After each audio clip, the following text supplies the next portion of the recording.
여러분 안녕하십니까?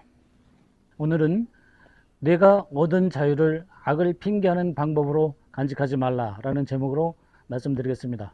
여러분은 자유를 얻으셨습니까? 자유를 얻었다는 것은 하늘의 진리를 통해 제가 무엇인지 바로 알았기에 매 주마다 행위로 드리는 예배에서 자유함을 얻었다는 뜻입니다. 요한복음 8장 32절에 진리를 알지니 진리가 너희를 자유케 하리라 하신 말씀은 진리를 알게 된다면 이렇게 죄 가운데 있는 행위에서 자유를 얻을 수 있다는 뜻입니다. 구원은 행위로 받는 것이 아니라 기독교의 본질인 진리를 믿고 깨달아야 구원을 받는 것입니다. 로마서 9장 30절로 33절에는 행위와 믿음의 차이를 명확하게 기록하고 있습니다. 따라서 세상에 전해지고 있는 복음을 통해 주님을 믿으며 신앙생활을 하고 있으나 진리가 무엇인지도 모르며 신앙을 하고 있다면 기독교의 본질을 벗어나 곁길로 가는 것입니다. 기독교의 본질인 진리는 구약과 신약을 통해 보이신 성경의 역사를 통해 상징과 표상으로 읽어내지 못하면 그 누구도 알 수가 없습니다. 진리는 우리 눈에 보이지 않지만 결코 허상이 아닙니다. 기독교의 본질인 진리는 영적인 귀로 듣고 감각으로 느끼며 자기를 찌르는 생명의 말씀이 되어야 합니다. 그러므로 계시된 하늘의 진리를 통해 죄가 무엇인지 알고 행위에서 자유를 얻었다면 하나님과 완전히 일치하는 거룩하고 살아있는 희생 제물로 증명하는 것이 우리가 하나님께 드려야 할 논리적인 예배입니다. 로마서 12장 1절을 통해 분명히 알 수 있습니다. 그러므로 형제들아 내가 하나님의 모든 자비하심으로 너희를 권하노니 너희 몸을 하나님이 기뻐하시는 거룩한 산 제사로 드리라. 이는 너희의 드릴 영적 예배이니라. 이 말씀은 로마서 11장 32절로 36절에서 순종으로 긍휼을 얻게 되는 지혜와 지식을 알린 후에 올바른 예배가 무엇인지 일깨우는 사도 바울의 글입니다. 원문으로 직역하여 말씀드리겠습니다.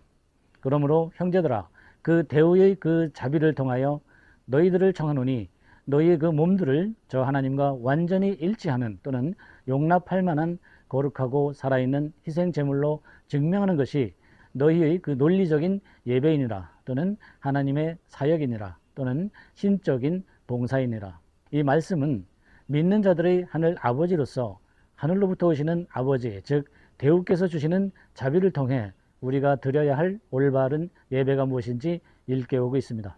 우리가 예배를 드리는 이유는 죄에서 해방되어 하나님과 완전히 일치하는 몸으로서 살아있는 희생 제물로 증명해 보이기 위함입니다.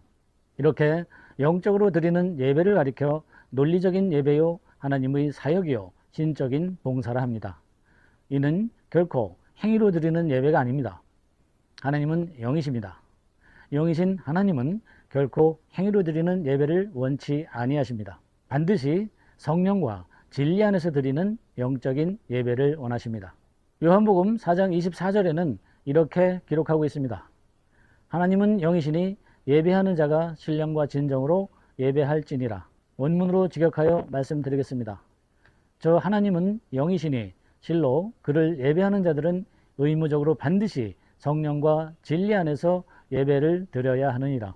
성령과 진리 안에서 예배를 드리기 위해서는 먼저 성령이 임하신 하늘의 임금 즉 천상의 인간을 통해 주시는 진리 안에서 성령을 받을 수 있음을 알아야 합니다. 그렇게 하기 위해서는 하늘의 진리를 듣게 될 때에 영적으로 들을 귀가 열려야 하고 귀가 열렸다면 이치적이고 논리적이며 사실적으로 분별할 줄 알아야 합니다. 그러나 이렇게 영안이 열리어 하늘의 진리가 들렸음에도 불구하고 행위에서 자유로운 남자가 되기 위하여 노력하지 아니한다면 그 진리는 자기와 아무런 상관도 없게 됩니다. 진리를 알았으므로 행위에서 벗어나 자유를 얻었다면 그 자유를 자신의 무가치한 악을 가리우는 방법으로 간직하지 말아야 합니다. 그 자유를 지키고 하나님과 완전히 일치하는 몸으로 거듭나기 위해서는 하늘 아버지의 종과 같아야 합니다. 베드로전서 2장 16절에서 분명하게 언급하고 있습니다. 자유하나 그 자유로 악을 가리우는 데 쓰지 말고 오직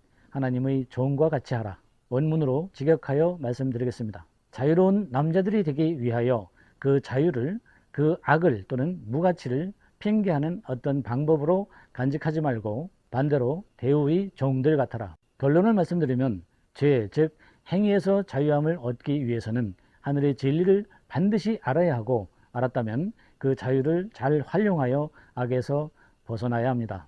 이는 하늘의 진리로 기름 부음을 받은 그리스도가 되어야 한다는 뜻입니다. 따라서 세상 복음의 종말을 맞이한 지금은 새 하늘의 복음을 전하는 새로운 복음의 사신이 필요한 때입니다. 그러므로 이제는 영혼의 목자를 만나 인을 맡고 말씀을 시로 소유한 자를 알곡으로 추수하는 마지막 때가 된 것입니다. 종말을 맞이한 지금은 고린도서 1장 21절로 22절의 말씀에 따라 새 하늘의 진리로 기름 부음을 받고 하나님의 약속대로 그 마음에 보증으로 주시는 성령을 받아 구원이 되는 실상의 때입니다. 이처럼 히브리서 12장의 예언과 같이 새 하늘로 이루어지는 장자들의 총회는 주 재림의 시대에 계시된 진리로 새로운 복음을 전하며 이 귀한 메시지를 영상으로 나누고 있습니다. 장자들의 총회는 특정한 교회 건물이나 물리적인 장소가 아니라 하늘의 새로운 진리를 받아들이고 깨달은 사람들이 모여 영적으로 하나가 된 하늘의 공동체를 의미합니다. 이 공동체의 사람들은